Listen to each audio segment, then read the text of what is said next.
Hello, everybody. Welcome back to the CNC with Dave Gatton show. I'm your host, Dave Gatton, and the two fellows I have with me on the panel tonight probably need no introduction, but I'll let them introduce themselves anyway.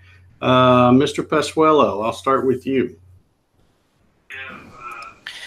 Sorry, I'll have to go and turn my TV off. I had it all set up there, Dave, and I'll have to go and sort that out. It's blaring. Okay.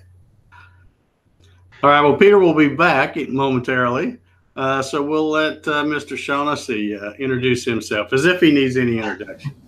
Hey, guys, how are y'all doing, guys and girls, and everyone watching? I'm Laney Shaughnessy, and you can, find me out there on the web. I haven't been around in a while, but Dave, thank you for having me. I'm looking forward to talking about the progression of CNC, hobby CNC, and everything. So thanks for having me out.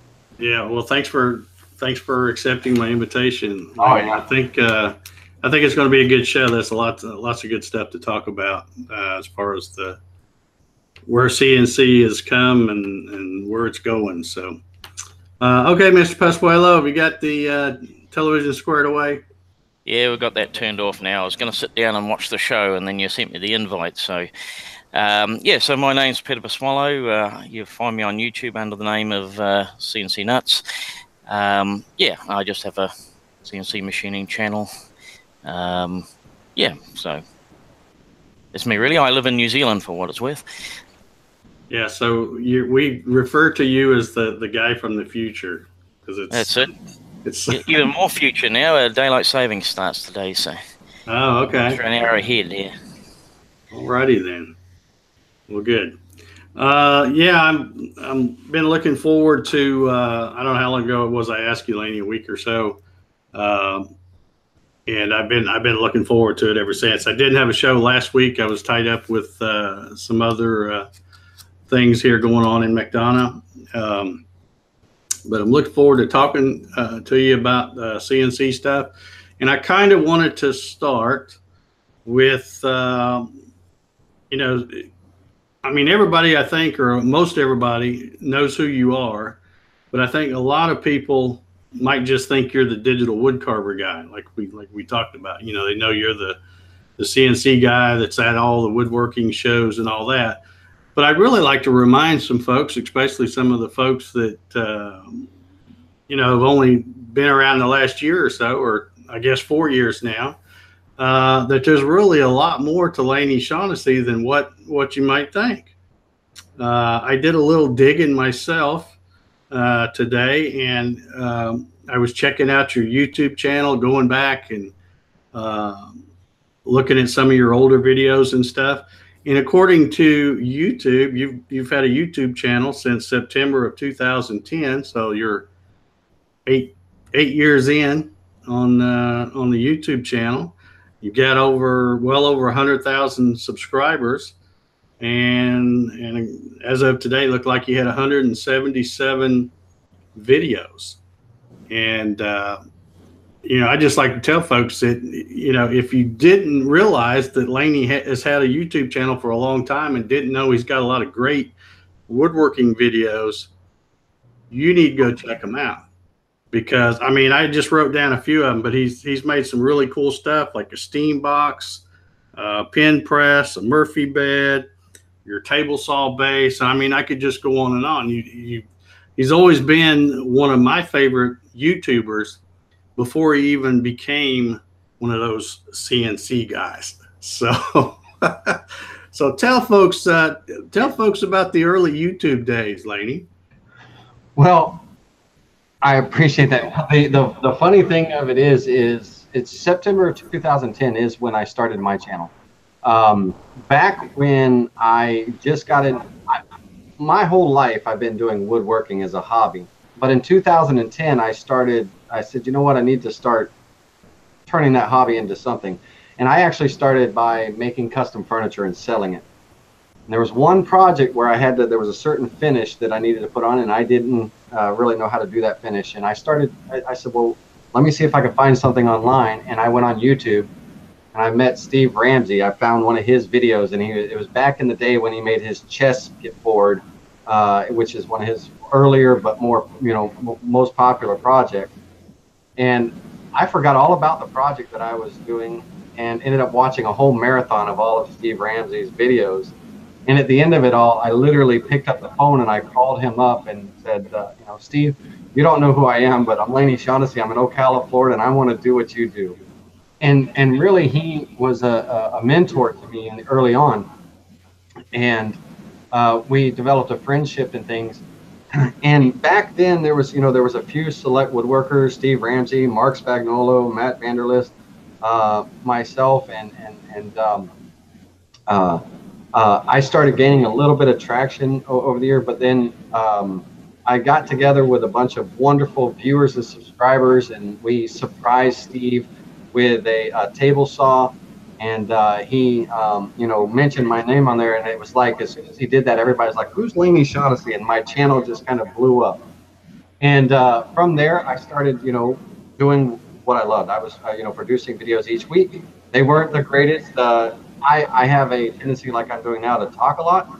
So my videos were more instructional. So that means they weren't the fast forward 15-second, 5-minute videos. They were like 45 minutes long and things like that. And so I ended up adapting that style of woodworking, how to, like step by step, how to, and things, and it went well. Through the years, I started working with companies like Laguna Tools, oh God, bear with me here a second, Clearview Cyclones, Supermax Tools, and Digital Woodcarver, Rockler, and things. And Digital Woodcarver happened in 2014. I wanted to get a CNC, and I got my CNC with Digital Woodcarver. Knew nothing about CNC then. Knew nothing about CAD CAM design. Self-taught, but then I wanted to include that into the mix. I was like, man, I want this to be part of my video content and training and stuff. And Burl Tishner, owner of Digital Woodcarver, said, "Hey, would you like making videos for us and everything?" And I started that, and what ended up happening was, back then, to kind of fall into the topic of what we're talking about, back then CNC was relatively kind of new, and it wasn't as widely as popular as it is now, or accepted, should I say, in the woodworking realm. And I got a lot of actually negative feedback from my CNC videos. I mean, some comments even said, Laney, you might as well sell all of your woodworking tools. You can no longer call yourself a woodworker. I mean, they were pretty hitting hard and stuff. And so I decided that I wasn't going to do any CNC on my main channel. But what had ended up happening is I ended up working a lot on the CNC and stuff. And also my main channel, I hadn't made any content recently, or in a while. But I have a new channel called Spindle TV, where I teach CAD CAM design in the Vectric software, Desktop Pro, Aspire, and things, and CNC fundamentals and all. And I teach those classes at the shows and all.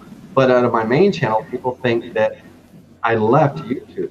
They think that I hadn't, like, even Steve Ramsey in his 10-year video said, I miss Laney Shaughnessy, but some people come and some people go. And I'm like, I even commented under his video and said, Steve, I'm still here. But YouTube has been a life for me for 8 years, since 2010. It's been wonderful. Love my subscribers, and I get emails from them constantly saying, "Hey, are you coming back?" And I am.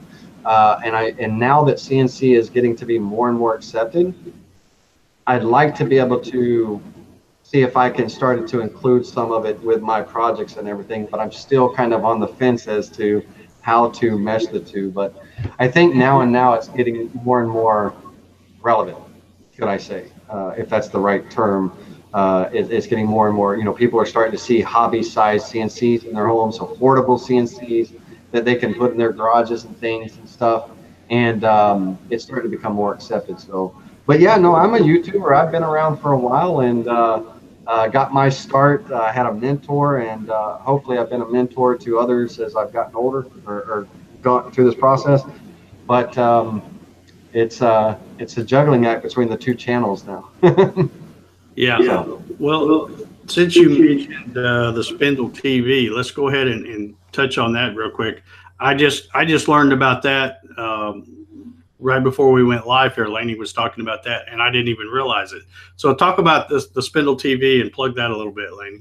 Yeah, so Spindle TV is where I do live broadcasts every Monday night from 7 p.m. to 9 p.m. Eastern Time.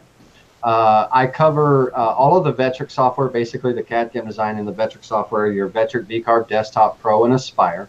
I do touch on, because the CNCs that the controller programs we use with the digital wood carvers is Planet CNC. They're based out of the UK. So they have a software called TNG, the next generation. And so I do cover some of the actual machining side of things in the controller software there, but mostly design, your CAD/CAM design in either of the Vectrics, 3D modeling, 2D designs, how to use this tool, how to use that tool. And the wonderful thing about it is not only can the digital woodcarver customers who I've been kind of teaching each Monday, that's why you haven't heard much about it. I haven't put it out there a lot because I still haven't. I've got the Spindle TV website, .com website, but it's not populated yet and everything. And hopefully it's going to be a site where people can learn more about CNC, not just digital woodcarver, but just CNC in general. They can acquire designs, they can purchase designs and models and things and files and stuff for their CNC. They can just read about, the happenings and what's new, different things that are out there and stuff. And then of course they can come and watch the training. It's free to join the classes, and they can literally participate, ask questions, and get live answers every Monday evening. So it's great for continued education. Anyone that is using the Vectric format, platform as far as CNC. I am familiar with other CNC, Fusion 360, Bob CAD/CAM, and other CAD/CAMs, but I don't really talk about them that much. I kind of mostly focus around the Vectric because that's what I'm very proficient in, and it's what my digital woodcarver customers or viewers, should I say, have, and so that helps with their continued education. But I'm hoping to grow Spindle TV to be more than that. I'm getting ready to set up cameras in the shop to where we can actually be at the machine and talk about, jigs and setups and tools, feeds and speeds and all kinds of wonderful things. So I'm hoping to grow that channel into something, that matters, that helps or adds to all of the wonderful CNC content out there, like Peter. I'm a big fan of Peter's channel and everything. And Peter, in a lot of all of his videos, you see him at the machine. You see his machine running. You see the projects. You see his troubles and tribulations and his successes and things, and people learn from that. And I'd like to be able to contribute to that area of CNC with Spindle TV. I'd like to be able to add to that to give people additional content that they can view, as CNC becomes more and more popular. Okay. I had a question. I got distracted a minute. I had a question, and I'm going to have to fire my, I don't know what you call me, but the guy who sets up the link, because I forgot to put your links in there, and somebody had asked for your links. So I'm gonna get you talking again, Laney, and then while you're talking, I'm gonna grab your link and put it over there in the chat, and then I'll put it down below. I thought I had it down below in the show notes. I could have sworn I put it down there, but then when I went and looked before I commented, it wasn't in there. So I'll definitely get that. It is called, well, it's just under Laney Shaughnessy. Yes, on YouTube, it's just Laney Shaughnessy. But didn't it used to be a simple? Well, A Simple Design of Ocala is my company. A Simple Design of Ocala Incorporated is my company. And under the umbrella of the company, on YouTube, I don't have the YouTube channel under the company name, because back in that day, your username is what it was, and I think you can actually go back and change the username of your channel, but it's just under my name, Laney Shaughnessy. Yeah. The URL, if you want it, Dave, is youtube.com/C/Laney Shaughnessy. Okay. So youtube.com/C/Laney Shaughnessy. I'm just going to go grab it right and cut and paste it. And but I know you're taking advantage of the fact that I talk too much and ramble on and everything, but You know, don't leave old Peter hanging over there. I'm quite happy hanging. But Peter, when you know, while Dave is doing this to kind of start a discussion for people and all, when I was talking about your channel and things and everything, the setup in your shop, do you find that makes a more of an interesting video? Rather, like my channel right now, Spindle TV, is sitting in front of the program doing the design, but it really kind of leaves it at that. It doesn't take it over to the machine and actually show the project being run. You know, here's how we design it, and then here's it actually running, and here's the finished product.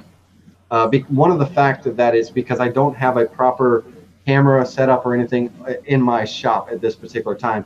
And the cameras I do, my internet is low, so it really kind of a lot of buffering and stuff. So, you know, when things like that, if I'm ever live and all. But do you find that that's helpful to be able to show like start to finish, and also be able to talk about when it's running obstacles that people could run into, you know, while they're carving?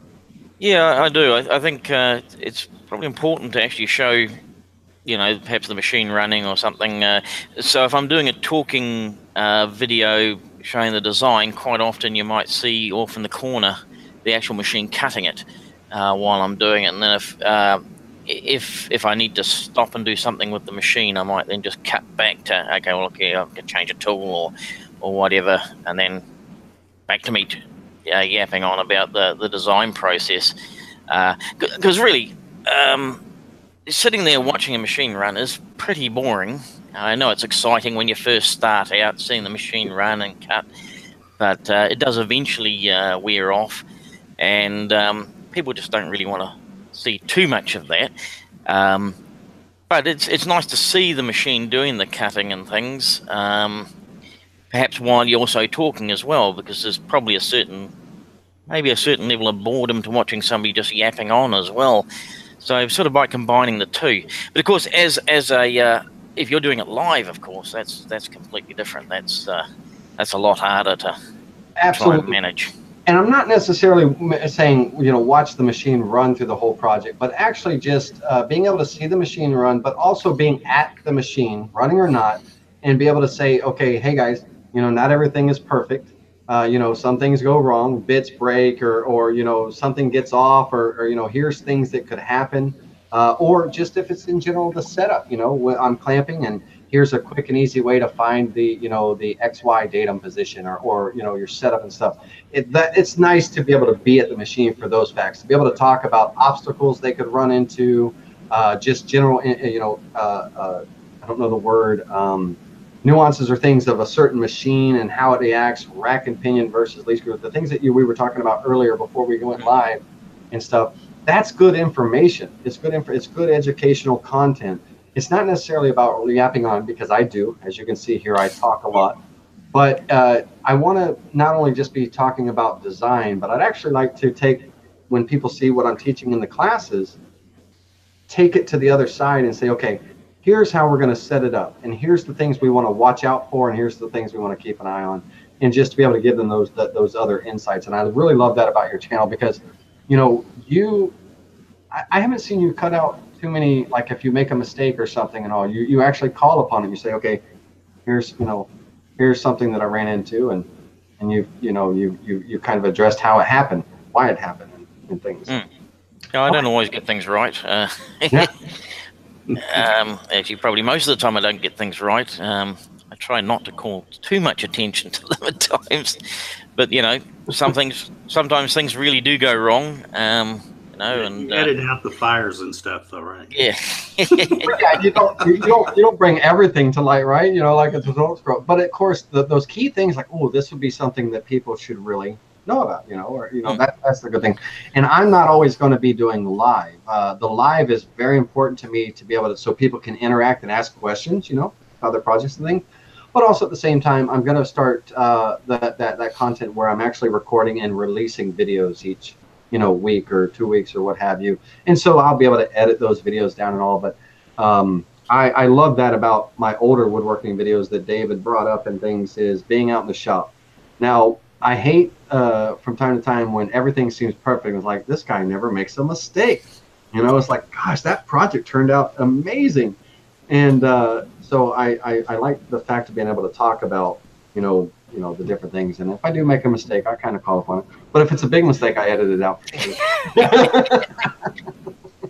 All right, Dave, are you back? Yeah, I think I got the link over there in the chat. That should be the link to Laney's YouTube channel. Yep. Check it out. And also, I wanted to, I failed to mention a while ago, I was talking about you got well over 100,000 subs and stuff.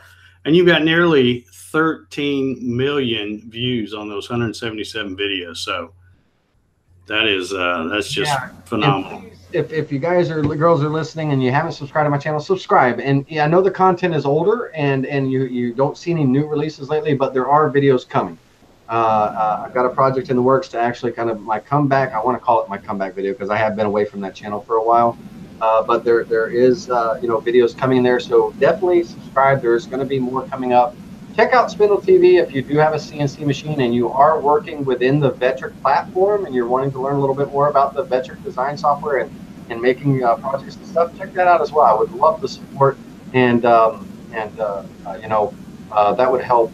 If I would have continued with my weekly releases, Dave, I would probably be way more views, way more videos. Oh, no doubt, you'd be way up there. It's but I stepped away because I really got into CNC. I look at my projects now, and it's terrible to say this, but I look at my projects and I think, okay, how can I do that on my CNC?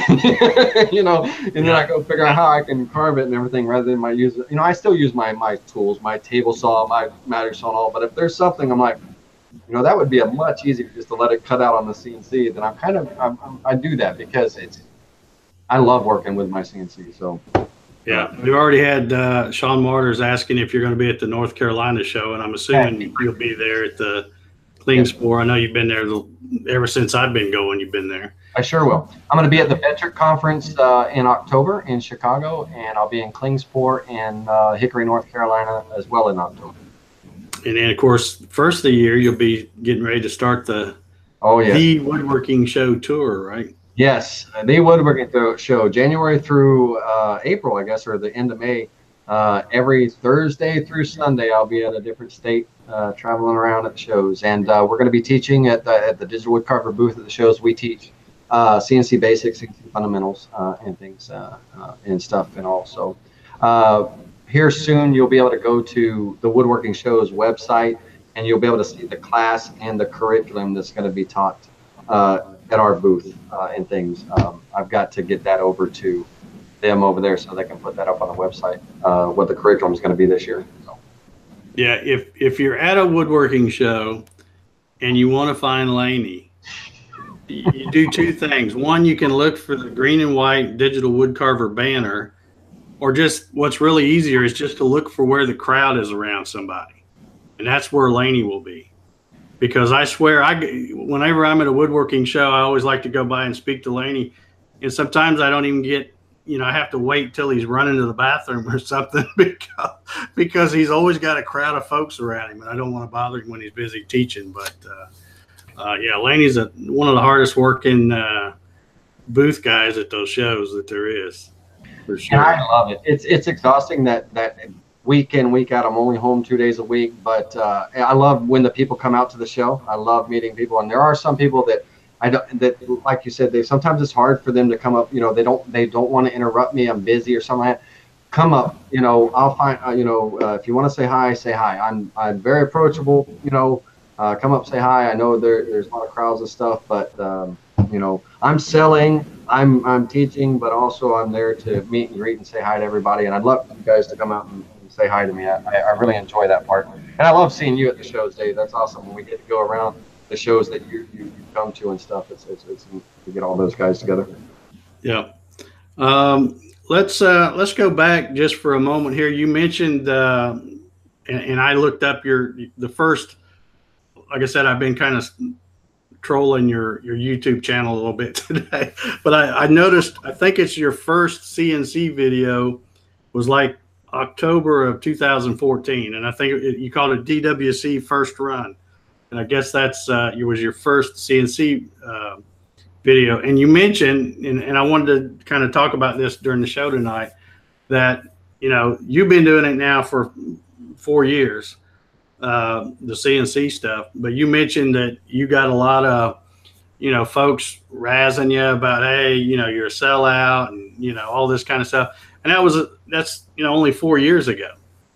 But that's one thing I kind of wanted to talk about is just how far CNC, or hobby CNC, I should say, has come in. You know, I think it's come a long way in 10 years, but it's really come a long way in the last 3 or 4. Because even, like you said, even as you know, 3 or 4 years ago, people were still giving you a bunch of flack for and me too. I've been dealing with it since day one of YouTube, because I've been using a CNC off and on with different projects, and I'd always get that, oh, well, that's easy for you to do, you got a CNC, you know. And of course the, you know, the not real woodworking thing and all that. But let's talk a little bit about how far CNC has come. Why do you think that it's, as you mentioned earlier, it's a lot more acceptable these days? One of the main things is becoming, because it's becoming more and more affordable. You know, back 10 years ago and things, having a CNC in your home or your garage workshop or whatever the case may be was just out of the question. It was just too expensive. And the ones that did have CNCs back then, you know, they, you know, oh, that you could afford a CNC, but what about the individual that just couldn't, you know? And you know, with things like you know, the digital wood carvers, the Sharks and the Shapokos and, well, X carves and things like that, they're becoming more and more affordable. You have different levels now and different sizes and things like that. And so people, everyday people, you know, just weekend warriors and things like that aren't doing woodworking for a living, are now able to bring these machines into their workflow, and they can afford to do that. I mean, in some cases, a smaller CNC, even though it you know, you know, you can almost get a CNC for the same price as a high price, you know, table saw. Since what, you know, mind you, let's say, for instance, and I don't know if I'm right on the price and all, but let's say a saw stop, you know, I think they're like $1,500. You know, well, I mean, what, there's CNC kits and things out there that you can get for under, you know, what, $500 or $600 and things like that. I had a gentleman call me today and say, you know, he found a place where he can buy the parts for a machine, full machine and everything, just no controllers, no nothing, for like $480. And things like that. And so I think affordability is one of the main things, and now people are starting to be able to get those. And what everybody has to understand is it's not selling out. It's evolution. You know, we went from the hammer to the nail gun, you know, and things like that. Well, you know, we're going from hand carving to now CNC carving, but there's still work. We're still woodworkers. We still have to mill the wood and plane the wood and create the design, and the machine is just the tool cutting it. And then we still have to finish the project and all that stuff. So we're still very much hands-on. It's not like we just sit back and it does it all by itself and things. And I think people, the transition of, oh, you know, you didn't make that, it was the machine that made that. Well, I had very much a role to play in there. The machine was just a tool. And I think now that's getting more and more understood, or people are starting to understand it more. And now that they're able to afford it, and now that they realize, and what everybody needs to realize, is the CNC is just a way to make your woodworking just a little bit better. Because for me, I consider myself a top-notch woodworker. I think I do good woodworking.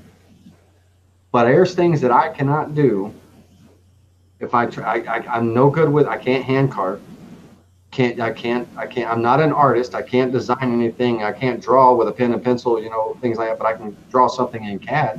I can't create a beautiful piece of trim or something unless I have a shaper or a molder and stuff like that. But if I wanted to carve, you know, some unique designs that you can't buy a router bit for, the CNC gave me the ability to take what I do and make it just to give it that little extra edge, that little extra notch, do things that I couldn't do before. So it gave me a whole nother skill set. And I think that is something that's getting more and more intriguing, because it's not just about making signs and things like that. You know, CNCs, we do a lot of V carving and things like that. But now there's so many things that you can do. And then you get into the, oh God, don't even talk about 3D printing and things like that. You know, all of these things are becoming more and more affordable.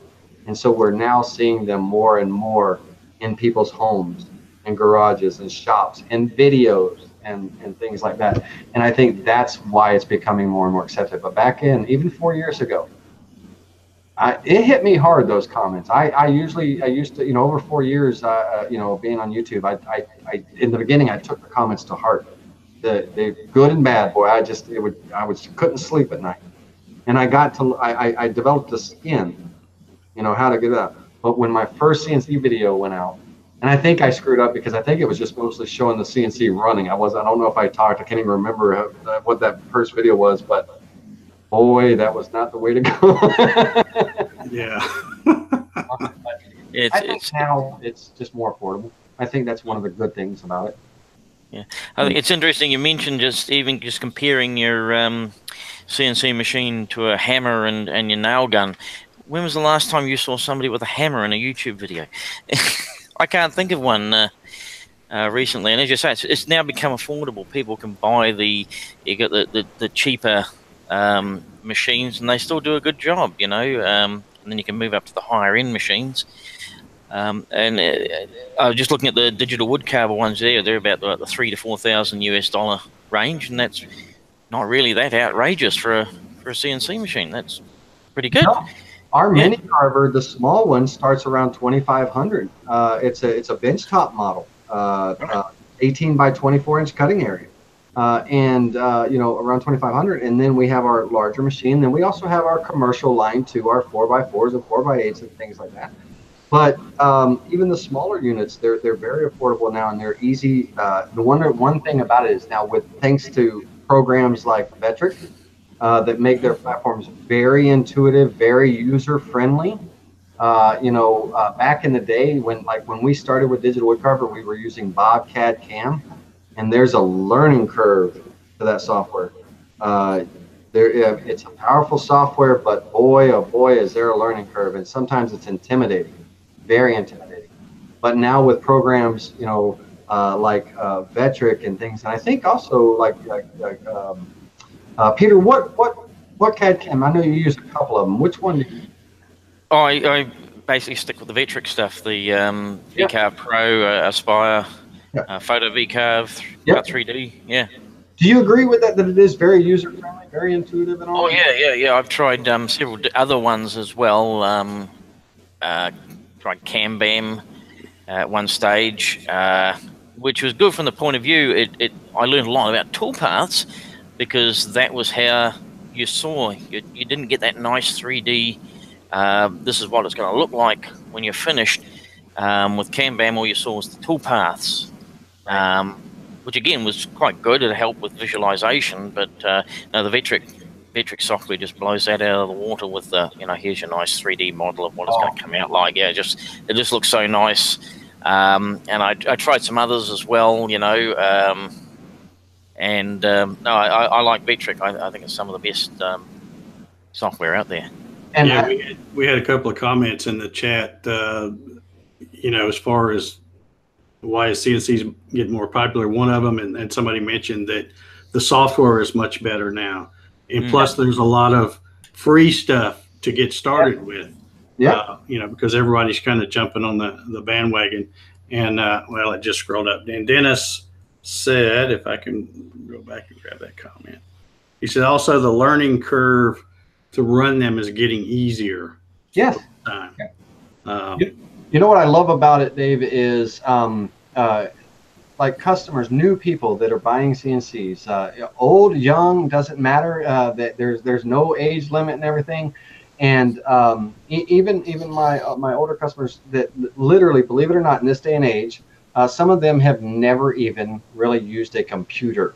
Okay, and I've had people come up to me and say, I had a woman come up to me and she said, do I have to know how to use a computer to run this machine? And I kind of giggled at myself, and I was like, well, CNC stands for computer numeric design, you know, or control. Yeah. I said, yes, ma'am, you do. She says, I've never turned on a computer before. And I looked at her. I thought she was kind of teasing with me, but she lived out in Louisiana and everything. And she had never really had a need for a computer. I said, ma'am, I said, the software is very user-friendly, very intuitive. I said, every digital woodcarver customer, they get 2 hours of training on the software and all.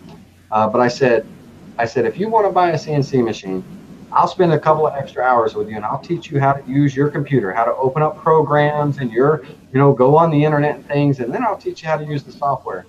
And to this day, she makes the most beautiful coffee tables. She's got a contract with a cabinet company. She does custom carvings for cabinet doors. And when she started, years ago, she didn't even know how to turn on a computer. And that's what I love about it is it doesn't matter your skill level. The software has become so wonderfully intuitive and user-friendly that anybody can do it. It's open to anybody, young, old, doesn't matter. And that's why I think back in the day when you had to program in the G code to get that machine to move, you had to literally longhand decode. It was unreachable, unattainable, just too much. Now you can import pictures. The software traces those pictures. You can draw shapes. And like Peter was saying, you create a toolpath and you can actually see what that project's going to look like before you even go to that machine to carve it. And you can see if there's going to be problems. You can see how it's going to turn out. And if you can go back and make those changes, I love that about the Vectric software. And I think that's what people are starting to understand now. And they're starting to play around with the free downloads just to see what it does and all. And they go, ooh, I can do that? You know, and I think that's what makes it. Yeah, I know. I first bought Vectric V-Carve Pro, and I bought the Photo V-Carve as well. I bought the bundle. And even back then, I think V-Carve Pro was like $5.99. It's $6.99 now, but back then it was version 4.6. That's how long ago it was, and it used to be $5.99. And I just procrastinated and didn't want to spend that $500. And I mean, I was taking, of course, I had a little bit of an advantage because of what I did for a living, drawing 3D CAD and programming. You know, I worked at a sheet metal shop, so I programmed lasers and all that kind of stuff. So I was used to seeing G code. So a lot of times I would kind of program something at work, and then I'd bring the file home, just the text file, and I'd figure out how to get it. And I was even so cheap, I'd figure out how to break it up so that I could use the demo of Mach 3. That's how cheap I was. And then when I finally thought, well, if I'm going to start selling these machines, I've got to be able to demo them, show them what they can do. So I finally bit the bullet, and like I said, I think I spent probably a total of $600 getting the bundle, the Photo V-Carve and V-Carve Pro. And once I got it, I mean, it was like as soon as I installed that stuff, I'm like, wow, I can't believe this stuff doesn't cost twice as much as it does. And that's even way back then. It's way better now. But it's, and I tell folks, because I know, $700, that's a fairly good amount of change for somebody to spend. But I tell them, I say, hey, when you get it and start using it, you'll wonder why they don't sell it for twice as much. And what people don't understand, with me 4 years ago, September 2014, when I bought my CNC, I knew absolutely nothing about CNC, nothing about CAD CAM design, not a clue. And I started with Bobcat Cam. So I started with that high learning curve and everything. But when I made that transition to the Vectric software, it was a night and day difference. Wow. Oh my goodness. The things that were taking me hours to create, I could create in minutes, and stuff. And then being able to see that finished view and stuff like that. But self-taught, there were very few videos, especially in the Bobcat realm, very few videos out there as far as how to do this, how to do that. There's Bobcat After Dark, one of the channels out there. And but with Vectric, luckily, because it's traction and stuff, there's a lot of Vectric videos out there. There's a lot of content. And I'm hoping that like Spindle TV can add to that content, because it is a wonderful platform, and it's open to, you know, anyone. And let's turn the table a minute, Dave. Not just adding a CNC in your shop just to hobby and car stuff, but people, regular people, can actually make things to take to their local farmers markets and flea markets and things, and it can actually generate an additional income for their household. That's a game changer. You know, I have a set of individuals in their young, I want to say they're in their early 20s or 30s, stay-at-home mom, 2 kids and everything. They bought a CNC, you know, for her to have at home. And in a few short months, you know, she has been able to sell projects that she made. And, you know, I think the last 3 months she did like $10,000 in sales, and thanked me because it was a whole nother income for the family and everything. And that's a whole nother different thing. I mean, it's a CNC has the ability, one, to be fun, just absolutely just enjoyable to work with and stuff when things go right. but it's also, even on the smallest scale, you can make things and you can sell them to your neighbors and your friends, and great Christmas and holiday gifts. You don't have to sell them to them. You give them as away as gifts and all, but it's a CNC that will generate an income. And I think that is helping it become more and more accepted, because people are now being able to do things that they couldn't do before, but also it generates an extra bit of income, just income that it's in my opinion, I think it's kind of found money. You do have that initial expense for the machine and things, but it's something you've never done before, and all of a sudden now you're making these wonderful, beautiful things, and people are wanting them. Oh gosh, can you make me one of those? Can you make me one of those? And sure I can. Give me $10, $20, $100, whatever it is. And that's I think that's another element that's helped CNC become more and more popular, I guess I would say, or accepted. I don't know what the right term is, but you know, it's gone in some cases from beyond a hobby to where people can actually make something out of it, you know? Yeah, and it kind of turns into a small business by accident, because you make something and you might not even sell it. You might give it away to your neighbor or something, and then somebody else sees it. Well, who made that? Oh, they you know, and the next thing you know, you're making stuff and selling it. So it's yeah, I'm sure that's had a lot to do with the acceptance and more popularity of the hobby CNC. I also wanted to get back to one thing too. Do you remember when, and I joke about this all the time, but I'm probably the only one, but you know, we all know what Powermatic is. You know, Powermatics, you know, what's their famous saying, Laney? The gold standard. Yes. For the craftsman or something. I can't remember exactly how it goes. Something about craftsman and the gold standard. Well, you know, back, I think it's been like 2 years, maybe longer than that, when they came out with a CNC. And, you know, when I'm thinking, when I started seeing the little ads on Facebook. And I remember when I saw that, I kind of had to laugh to myself, because I'm thinking, if Powermatic says CNC is okay, then it must be okay. You know, because they even had on their ad, CNC for the true craftsman or something. I'm thinking, the way everybody else used to think, that's kind of backwards.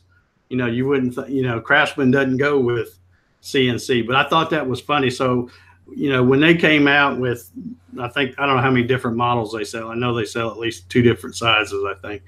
And I saw that, I'm like, well, if Powermatic says it's okay, it's got to be okay, you know. Absolutely. Of course, theirs are a little pricey too. Yes. Yeah. But those endorsements, you know, that helps on the mainstream things. You know, those endorsements and stuff, they help. But when people see that, the gold standard Powermatic and all, and you think Powermatic, you do think high-priced item and all, and it's not high quality. It's high, exactly. And it's not for everybody. So then, of course, you know how you have people, you know, down talking or this, that, and it's for the most part, it's just because, you know, it doesn't relate to me. So why does it have to be in my face or this or that and everything? But now that there's so many, you know, makers and manufacturers and things out there, and CNC is becoming more affordable. now someone's like, okay, now I want to learn about this. It's something I can bring into my shop and stuff and all. But yeah, when those people, when you say Powermatic and CNC and even Laguna, Laguna CNC and things, they're just those are big names in the industry and stuff. And there's quality with those and all. But absolutely. Now, Peter, if you got a question or something, just jump in here. Not that I can think of, but okay. Well, I didn't want you to think I'm, No, it's fine. I'm just curious, actually, what drive mechanism does your machine? Do those lead screw, ball screws, sort of? I haven't had a chance to look at the. All right, so our mini carver is lead screw driven on the XY and Z. The digital wood carver, our 2440 unit, our mid-size unit, is precision belt driven on the X and Y and lead screw driven on the Z. And then our commercial units are rack and pinion on the X and Y and lead screw or ball screw, I think, on the Z. So there's 3 different kind of realms there and everything. And I personally prefer, as far as precision, ball screw is much more precise than lead screw and things like that. But when done right, the belt driven is for our mid-size unit, it's very precise. The reason why we didn't go with belt driven on the mini carver is because it's more of a hobby CNC, so the lead screw was fine. It's very small diameter lead screws and things and everything, and we've got great precision out of the units and all, but we didn't want that on our bigger unit. We wanted the XY precision belts. And then for our commercial units, of course, we went with rack and pinion with our ball screw Z. So it's interesting. I've never really heard of a machine probably such as the range you're looking at there, actually being belt driven. It's unusual. Yeah, on the X and Y, it's X and Y precision belts, and a lot of people. I don't want to. Don't take this wrong, Shapoco and stuff like that. But the smaller hobby CNCs that are belt driven, and all, sometimes the belts would, depending on the holding mechanisms, they would become loose and sloppy, and you would lose the precision and things like that and all. And so people were really down on belt-driven units and things like that. There were, it was during that learning phase. With new CNCs, you got all different types of drives and all. But Burl Tishner, the owner of Digital Wood Carver, when he built his machine with his mechanism, the belts, the tension stays exactly where they are. I think we have which doesn't mean anything in the world of anything, but we have a resolution of 3/10,000ths of an inch. Resolution doesn't mean anything in that, but a repeatable accuracy of plus or minus 5,000ths of an inch, 0.005. Right? I'm trying to do that right. But in the 9 years that we've manufactured the CNCs, I'm sure we've had customers order belts as backups and all, but never. In my services and Burl service, never had to replace a belt or make two major adjustments to one. And our earlier model units are still using the same original belts that they were not 9 years ago. They're still using them now. They're still in operational. So I don't shy away from belt driven. I think they're fabulous and everything for the size unit and the accuracy and stuff. And it helps keep the cost down. Mm-hmm. That's really interesting, because my impression of belt drive is that it's not very good, ideal for a laser or something without load. But I mean, obviously, done right, as your machines must be. Otherwise, I haven't really taken a real super close look at a digital wood carver, only because I can't get through the crowd that's always around Laney. But I think, I'm kind of the same way. I've always never been a fan of belts, but I think it's because I watched YouTuber after YouTuber after YouTuber have trouble with those X carves. Yeah, they struggle with them, and it's because the mechanisms that hold the tension on the belt, they come loose, they unwind and things, and so belt-driven units, on those smaller, inexpensive, kits and things, belt-driven got a bad rap, or in a sense, or people got that in their head, like, oh no, that's low quality and things. Well, one, it makes it more affordable, but also there's nothing low quality about it. To be honest, if I had to, choose it all for the medium-sized units, the belt-driven is much more accurate than the lead screw-driven. But on our larger units, that rack and pinion, I have that.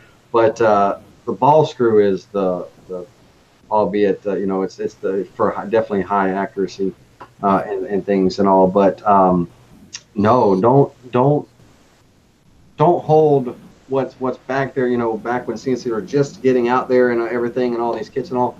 Don't hold it against belt driven, because it's a great way to go. It is. It's special. And Dave, you should, next time you're at a show, come on by and check out the digital wood carver. Last year's show, January, what was it? The first 5 weeks in all, we sold 76 units, I think it was. It was a record year in that few weeks. Digital wood carver started gaining some traction because of the affordability and stuff, but don't shy away from belt driven. And yeah, Peter, you're just like everybody else. They have that bad taste in their mouth, and it's not necessarily a bad taste from actual experience, but it's just from what you see. Yeah. I mean, I'm picking the belts on yours are actually fairly heavy duty. My impression of belts also is they must stretch over time. Although I suppose you've got Kevlar belts and things with low stretch. And they're radial belts where they have the internal radials in them and stuff. Yeah, they're I think on our belts they're not that wide. They're 3/8 XY precision timing belts. Oh, okay. That's not as wide. Okay, that's probably what the X cover's got, is it? You think about your timing belt on your car. A lot, they did. I mean, I guess some cars still have timing chains, but a lot of them have timing belts. And they, look how many miles you get out of those things. So, but we have locking adjustments and things where if someone does need to do belt tensioning and things, our X-axis is dual belt driven underneath, and then the Y-axis is a single belt driven. Of course, we have our linear bearings, on our 1-inch stainless steel rods under the table for the drive bearings, and then 3/4 inch across the top of the gantry. Yeah, Dennis Francis made a comment. He says, I really think that the X-Carve did get a bad rep to a lot of CNC when they first started. And that's because, and I can tell you why, it's because they sent so many of them to YouTubers who didn't know anything about CNC. There are a few of them, and Steve Carmichael's a prime example, who understood apparently how to work the thing, and he cut guitar bodies. He's had great success with his, and then there are a lot of other people that, they get frustrated. The belts would slip and stretch and all that kind of stuff. So, yeah, if they'd have sent all those free X-Carves they were sending out like crazy to people that knew about CNC, they might have had a better,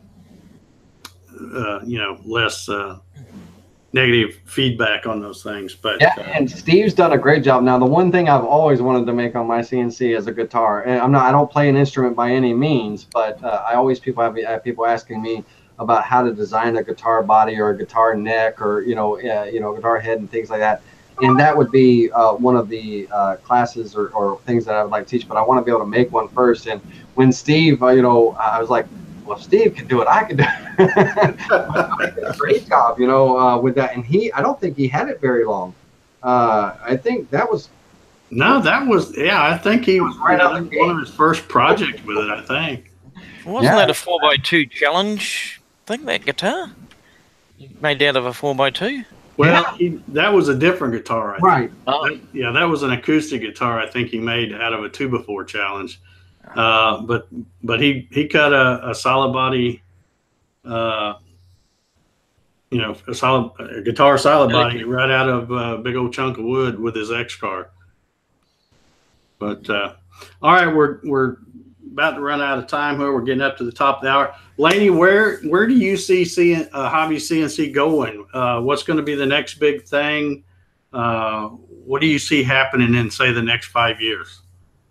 That's an interesting thing. One, I think you're gonna start seeing it more and more in more and more shops and homes and things. You're definitely gonna see the prices start to drop and the quality go up. Believe it or not, you'll see that, because of new innovations and things, new attachments and stuff. What I love with our CNC is we have a laser attachment you can attach to it and things like that. But I think it's gonna, hopefully it's gonna become, in a sense, almost like the next Craig jig, one of those tools that you just gotta have in your shop that, where before it was, oh no, I couldn't afford one of those. Now I can have one, and then people are like, oh, I gotta have one, type of thing. I don't know if that's the right way of putting it, but I think it's going to just become one of those regular thoughts. A CNC, it's not going to be an afterthought. It's not going to be a specialty item. It's going to be just like, a necessary item for things that are happening, because woodworking is evolving. I mean, there's only so many things that you can build out of wood and stuff, but with a CNC, you're building parts and mechanics and not just signs and things like that. There's so many things you can do with it. And of course, you have 3D printing going from there and stuff. But I just think it's going to be one of those, it's going to, hopefully one of these days it'll be just like, having a planer in your shop. You know what I mean? It's going to be one of those things where, everyone will have one. I'd love to see that at some point. Yeah, well, I've always said, if you remember back, I think it was probably early 80s, Bill Gates, I think, was the one that said he wanted a computer on every desk. Yes. Or in every home. Wanted a personal computer in every home. And pretty much everybody's got one. Exactly. There's maybe a few that don't. Well, I've always said, I want, if somebody wants a CNC in their garage or their shed or whatever they might have, right, I want them to have one. Yeah. I'll do everything I can. If they don't want something I make, I hope they get something else. But the way the prices and everything have come down, and there's kits and stuff like that, really, there's no reason for nobody not to have one if they really, really want one. Right. And like with us, our goal is a quality product at an affordable price, right? We want something that is affordable, that people can, buy. But also what everybody has to understand is it's an investment, because there is a dollar amount to it. There is an investment, but it's you get return, that ROI, you get return on the investment, because you can take advantage of what that CNC can do. And like I said, like with me, when I started, everything that I carved during the week, I sold it Saturday at the farmer's market, Sunday at the flea market. I was able to make the money back for my CNC within 6 months.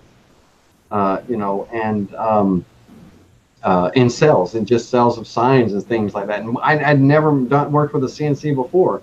So I think if they get that mindset that it's not just something that's going to sit in the corner and collect dust, that, it's very easy to learn, very easy to do.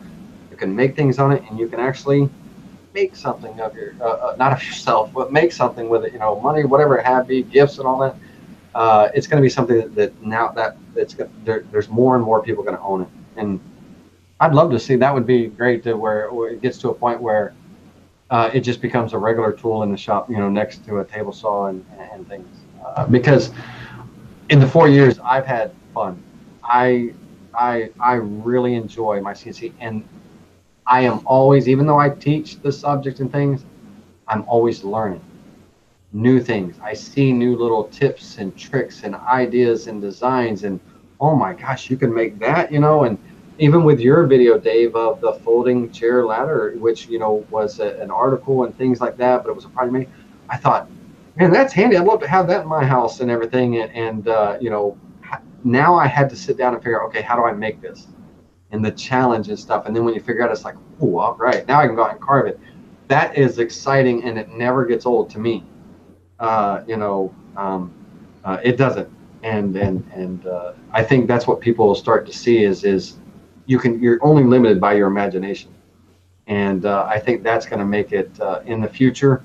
I'm looking forward to see what's out there, you know, and stuff.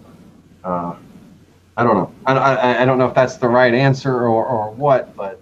Well, I think I would have to agree. You know, I don't see the popularity slowing down any at all, and because of the different attachments. You know, everybody that didn't already have a laser is coming out with some kind of a laser attachment.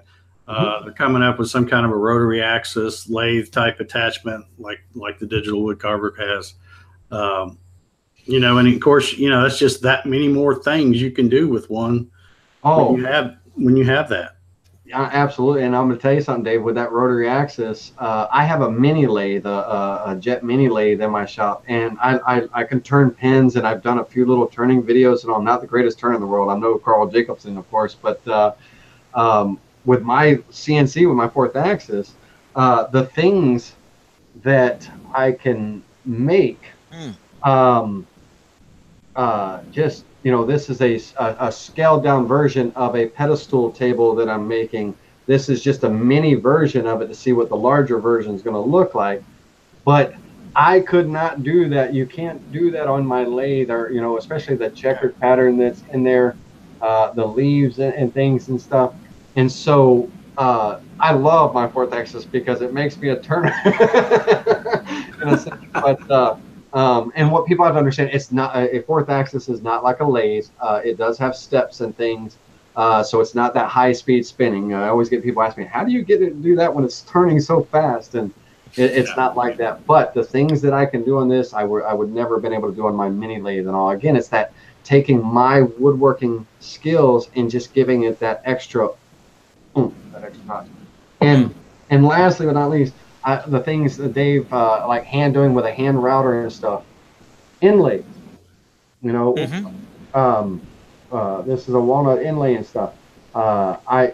Because of the small bits and the V-carve process, V-carve inlaying and things like that, you know, you can get really intricate designs and things like that, and that is what's fun. That is because now you really can just let your imagination run wild. And I think once people whether they experiment with Vectric offers free downloads of the trial software. It's a full version. You just can't save the toolpath, but you can literally go in there and make designs and play with it and just see how the intuitive it is. They have a wonderful library of tutorial videos and things. And once people start to kind of get the feel of it and see how it is, and then combine that with the affordability that the machines are at, I think you'll start to see that combination where people will start to put two and two together, and you'll start to see more and more of them in homes and garage shops and things.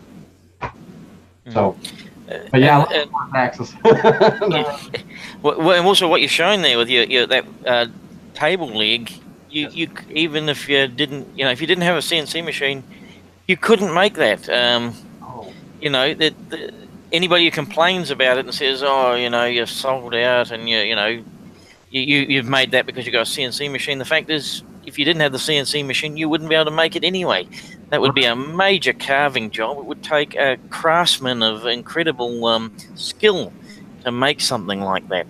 Because this is a scaled down version. When it's done, when the table's finished, it's going to be 27 inches in length, about 5.5 inches in diameter.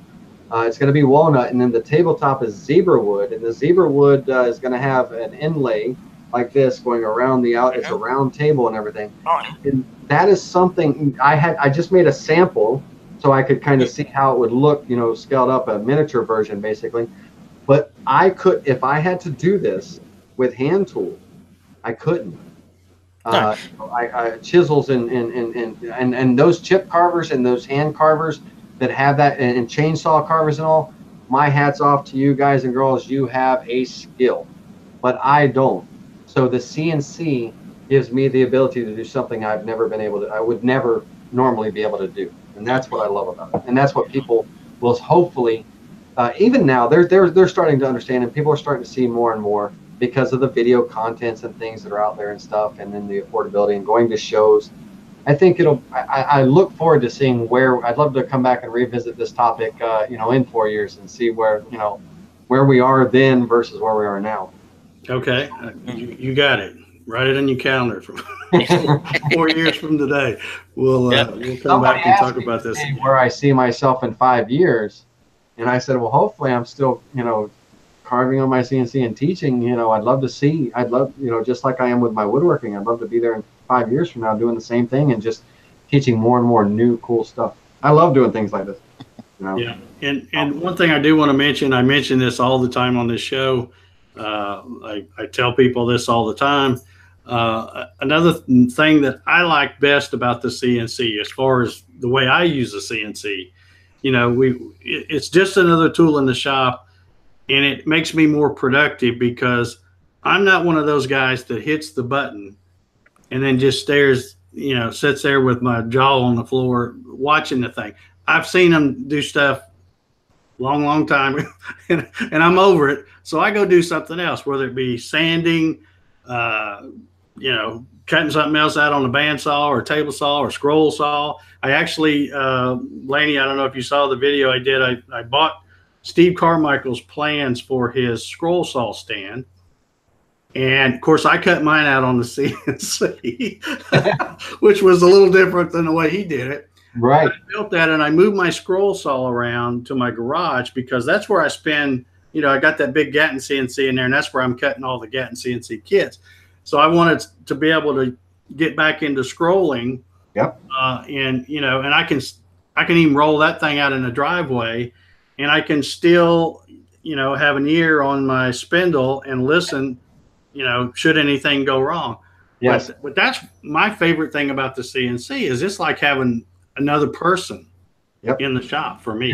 If I could quickly add to that, it is like having another person in the shop. And as the new user will sit there and watch the CNC because they're excited and it's new to them. They want to see what it can do. But what I tell customers is that'll get old after a while. You don't have to babysit your machine. You'll start to learn, like you were saying, the sound.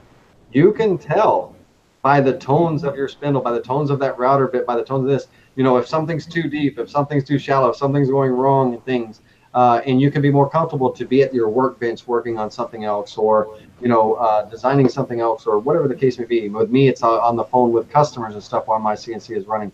And I love that fact that I can walk away from it and when I come back, it's ready for me to take off for its next phase because it's not done at the machine. There's still the finishing process and all that, So we're very much, as CNC users, we're still very much hands-on in the process. From beginning to design to carving to finishing. We're still very much hands-on. It's just a tool, that we use to help us in the process. Yeah. And another thing we should probably mention, and I think you touched on it earlier, Laney, or maybe that was before we went live, but when you get a CNC, and this is assuming you already have other woodworking tools, you also need to remember that just because you can do it on a CNC doesn't mean you should do it on a CNC. Right. Correct. It's not always the right tool for the job. Now, it will do a lot, but it is absolutely not always the right tool. And I tell people that, like, for instance, you could put a nice profile around your piece with a profile bit in a CNC. However, it's much quicker to go over to your router table and run that profile while your CNC it does what it does best. Use your tools appropriately. Use them for what they're for. The CNC is just another one in that lineup. But yeah, it's not an all catch-all tool. Even though we'll do it, it's just not always the right choice. That's true. That's true. All right. Well, we're a little after the hour. Man, we've had a good talk. I've enjoyed this. Peter, I'm sorry I talked so much. You didn't get any words in at all, buddy. That's my No, that's fine. I'm quite happy to listen to you chat away there and learn bits and pieces, especially about the belt. I'm intrigued by that because I've always thought, like I said, belt drives have a bad rap, and but I've always liked the idea that it's small, convenient for people who live overseas like myself. If I want to buy a 6-foot lead screw, the lead screw is relatively cheap, but getting it here will cost me an arm and a leg. Rack and pinion, it actually is a bit better because I can buy racks in shorter length and then just join them when I get here. No problem joining rack. But I like the idea of a belt. You can just roll it up, put it in a bag, and post it. And even the drive mechanism isn't that complex. It's all nice and small. You can assemble it. So I'm intrigued to see how the digital wood carver actually does its belts. Is there something special about it? So I've certainly learned something new myself today. Yeah. And you know, you and I, this is our first time really talking. I'm a big fan of Peter's channel, but we rarely never met face to face. But Peter, as I said, I would love to sometime behind the scenes collaborate with you or something. But absolutely, I'd love to do a video chat with you and just kind of give you a tour of the digital wood carver, you know, and see your thoughts and all. That way you can see kind of the setup and stuff. But yeah, for sure. Love to do that. Yeah, any hour, you know, I can work on New Zealand time. Now that I know that you don't sleep at all. Dave, thank you again for having me out, buddy, and keeping me in mind, because, you know, a lot of times I've been out of sight, out of mind, you know, with people. So I'm glad this gives me an opportunity for let people know I'm still out there. Well, I'm glad you were able to come on. I knew I had to try to get you before all these woodworking shows start, because after that it's impossible to catch you free. But yeah, I know you're still around. You know, and I'm glad to hear you say that you're going to start getting back into doing some other projects and stuff like that. Because like I said, you have been one of my favorite YouTubers from the get-go. Oh yeah. I've watched your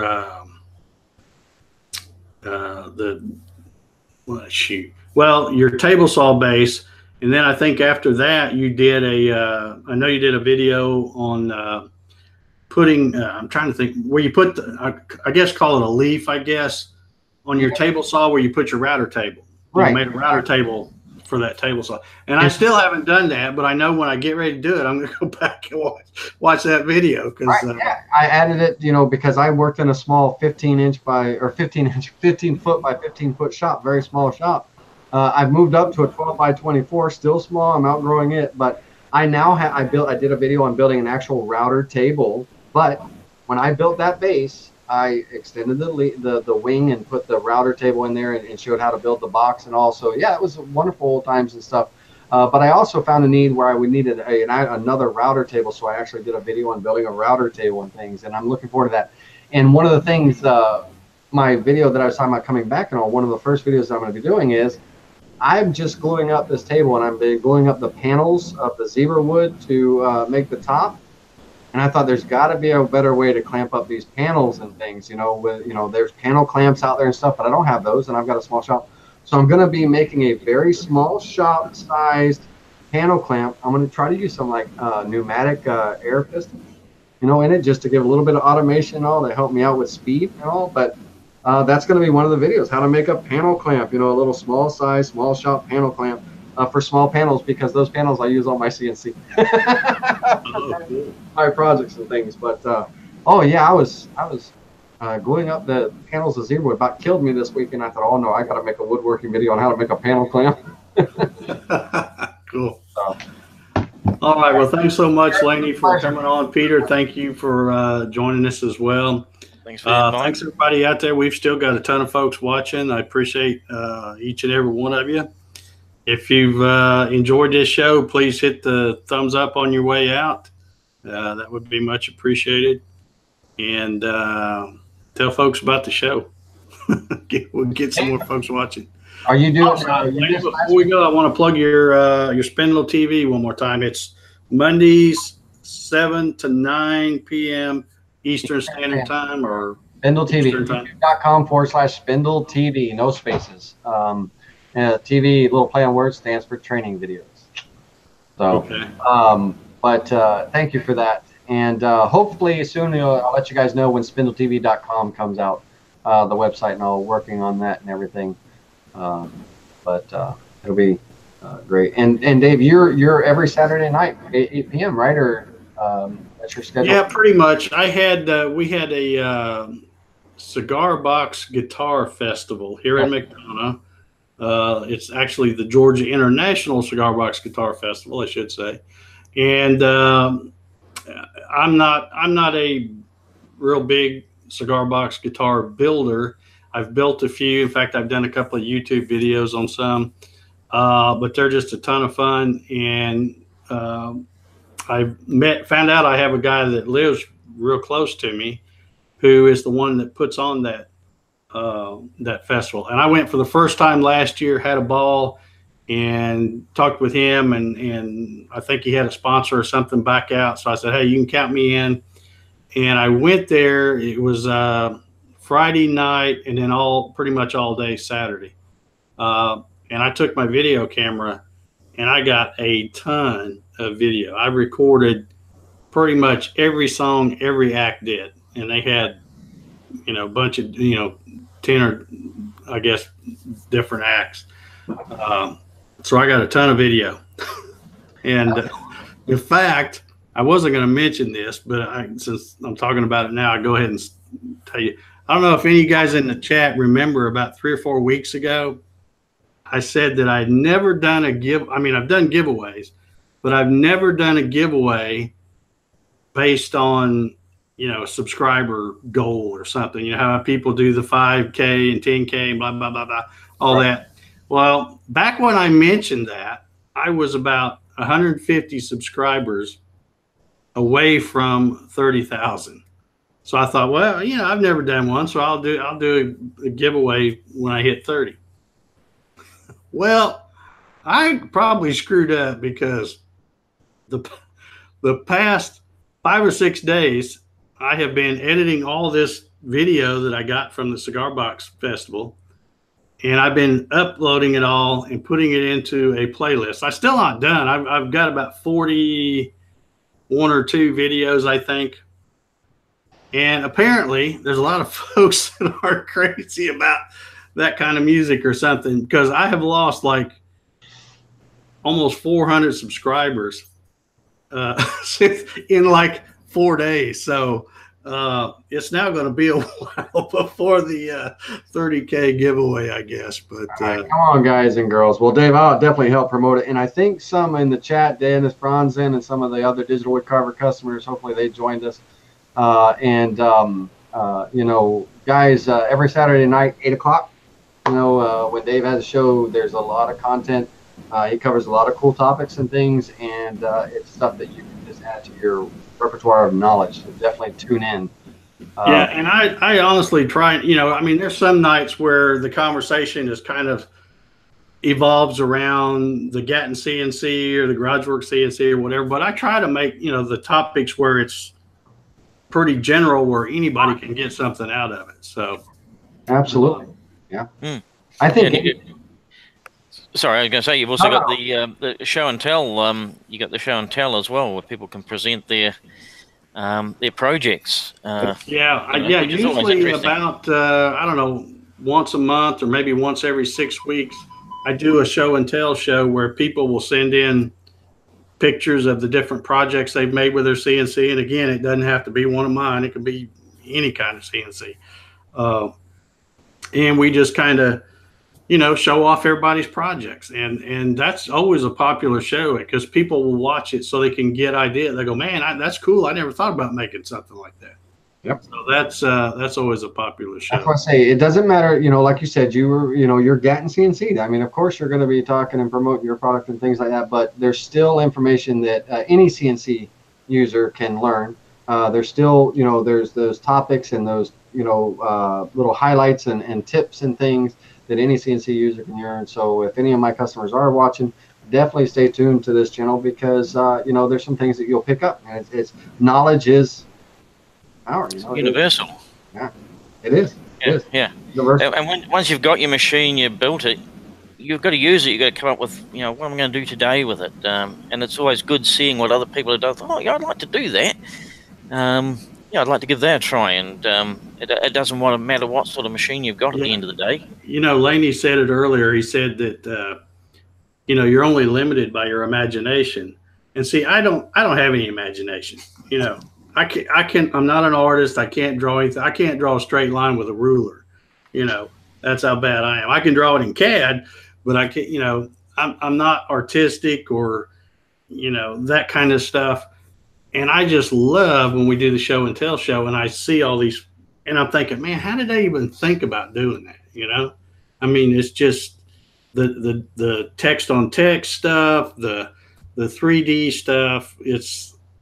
I just love looking at all that stuff when they send it to me. And plus, it makes me even more proud when they've done it on one of the little build-it-yourself type machines that I sell. So, but anyway, all right, guys, we're going to get out of here. Laney, thanks again. Hope you can stick around, chat a while. Peter, hang around with us a while if you can. Mike, if you're still out in the chat, if you probably still have that link somewhere in your Facebook thing. If you want to join us, we'll shoot the breeze a while. But I want to thank everybody for watching. I appreciate y'all. Appreciate all the thumbs up you give me. So we will see y'all later. Everybody have a great weekend. And I guess the only thing left to do is say good night. Good night, guys. Thank you, guys.